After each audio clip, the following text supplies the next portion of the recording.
സംസ്ഥാനത്ത് താപനില ക്രമാതീതമായി ഉയരുകയാണ്. ദിവസം മുഴുവൻ നീണ്ടുനിൽക്കുന്ന കൊടും ചൂടിന് രാത്രിയാകുമ്പോൾ ഒരു അറുതി വരുമെന്നായിരുന്നു പൊതുവെയുള്ള കണക്കുകൂട്ടൽ. എന്നാൽ ഇന്നത്തെ മാറുന്ന കാലാവസ്ഥയിൽ ആ പ്രതീക്ഷയുമില്ല. പകൽ സമയത്തെ അതേ ചൂട് രാത്രിയിലും മാറ്റമില്ലാതെ തുടരുന്നു. സൂര്യൻ അസ്തമിച്ചാലും അടങ്ങാത്ത ചൂടിൽ വെന്തുരുകുന്ന അവസ്ഥ. വാം നൈറ്റ്സ് എന്നാണ് ഈ കാലാവസ്ഥ അറിയപ്പെടുന്നത്. പകൽ മുഴുവൻ നീണ്ടുനിൽക്കുന്ന അസഹനീയമായ ചൂടിന് പിന്നാലെ എത്തുന്ന ചൂടേറിയ രാത്രികൾ നമ്മുടെ ഉറക്കത്തെ മാത്രമല്ല ആരോഗ്യത്തെയും തകിടം മറിക്കുകയാണ്. കേവലം കാലാവസ്ഥാ വ്യതിയാനം എന്നതിനപ്പുറം ഈ പ്രതിഭാസം ഒരു നിശബ്ദ ദുരന്തം കൂടിയാണ്. സാധാരണയായി രാത്രികാലങ്ങളിൽ ഭൂമി അതിന്റെ താപത്തെ ആകാശത്തേക്ക് വികിരണം ചെയ്ത് അന്തരീക്ഷത്തെ തണുപ്പിക്കാറാണ് പതിവ്. എന്നാൽ അടുത്ത കാലത്തായി ഈ പ്രക്രിയ തടസ്സപ്പെട്ടിരിക്കുകയാണ്.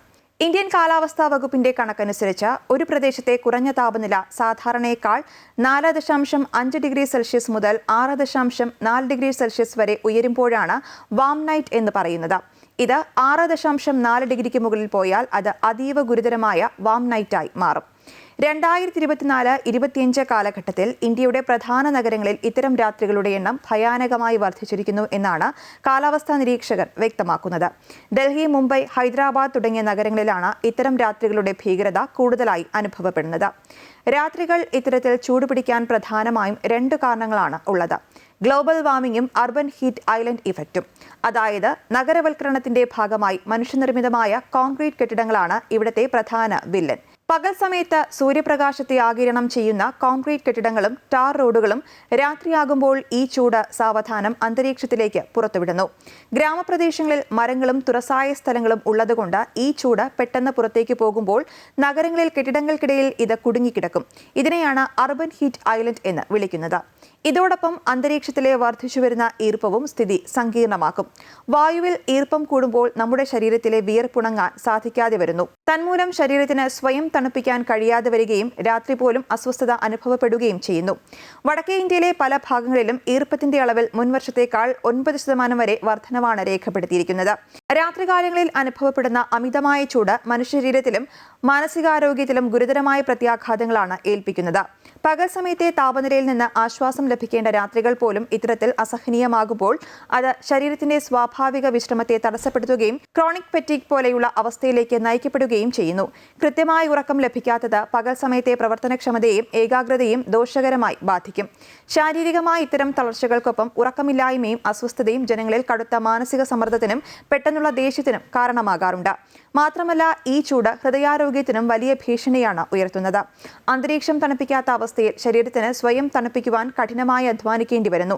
ഇതിന്റെ ഫലമായി ഹൃദയം കൂടുതൽ വേഗത്തിൽ രക്തം പമ്പ് ചെയ്യേണ്ടി വരികയും ഹൃദയാഘാതത്തിനുള്ള സാധ്യത വർദ്ധിക്കുകയും ചെയ്യുന്നു.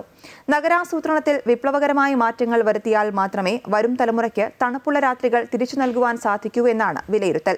ഇതിനായുള്ള ഏറ്റവും പ്രായോഗികമായ ഒരു മാർഗമാണ് കൂൾ റൂഫുകളുടെ വ്യാപനം. വീടിന്റെ മേൽക്കൂരകളിൽ സൂര്യപ്രകാശത്തെ പ്രതിഫലിപ്പിക്കുന്ന സോളാർ റിഫ്ലക്റ്റീവ് പെയിന്റുകൾ ഉപയോഗിക്കുന്നതിലൂടെ വീടിനുള്ളിലെ താപനില 3 മുതൽ 5 ഡിഗ്രി വരെ കുറയ്ക്കുവാൻ സാധിക്കുമെന്നാണ് കണ്ടെത്തൽ. ഇതിനൊപ്പം തന്നെ നഗരഹൃദയങ്ങളിൽ മിയാവാക്കി മാതൃകയിലുള്ള ചെറുവനങ്ങൾ നിർമ്മിക്കുന്നത് അന്തരീക്ഷ ഊഷ്മാവ് സ്വാഭാവികമായി കുറയ്ക്കുവാനും സഹായിക്കും. ആധുനിക വാസ്തുവിദ്യയിൽ കാണുന്ന ഗ്ലാസ് പാളികൾ കൊണ്ട് മൂടിയ കെട്ടിടങ്ങൾ നഗരത്തിലെ ചൂട് വർദ്ധിപ്പിക്കുന്നതിനാൽ മികച്ച വായുസഞ്ചാരം ഉറപ്പാക്കുന്ന പഴയകാല നിർമ്മാണ രീതിയിലേക്ക് നാം മടങ്ങിപ്പോവേണ്ടത് അനിവാര്യമാണ്. കേവലം വ്യക്തിഗതമായ ശ്രമങ്ങൾ കൊണ്ട് മാത്രം പരിഹരിക്കാവുന്നതല്ല ഈ പ്രതിസന്ധി. അതിനാൽ തന്നെ രാത്രികാല താപനില കൂടി കണക്കിലെടുത്ത് തങ്ങളുടെ ദുരന്ത നിവാരണ പദ്ധതികൾ പരിഹരിക്കാൻ തദ്ദേശ സ്വയംഭരണ സ്ഥാപനങ്ങളും ഭരണകൂടങ്ങളും തയ്യാറാകണം. കൃത്യമായ ഇത്തരം നയപരമായ ഇടപെടലുകൾ വഴി മാത്രമേ നഗരത്തിലെ താപനിലയെ ഫലപ്രദമായി നിയന്ത്രിക്കുവാൻ കഴിയുള്ളൂ. 2026 കാലാവസ്ഥാ പ്രവചനങ്ങൾ അനുസരിച്ച് എൽ നിനോ പ്രതിഭാസം ശക്തമാകുവാനും സാധ്യതയുണ്ടെന്നാണ് കണ്ടെത്തൽ. ഇതിനർത്ഥം വരാനിരിക്കുന്ന രാത്രികൾ ഇനിയും ചൂടുപിടിക്കും എന്നു തന്നെയാണ്. അന്തരീക്ഷ താപം കൂടുന്ന കാലാവസ്ഥാ പ്രതിഭാസമായ എൽ നിനോ ഈ വർഷം പകുതിയോടെ എത്തിയേക്കുമെന്നാണ് ഐക്യരാഷ്ട്രസഭയുടെ ലോക കാലാവസ്ഥാ സംഘടനകൾ അറിയിക്കുന്നത്.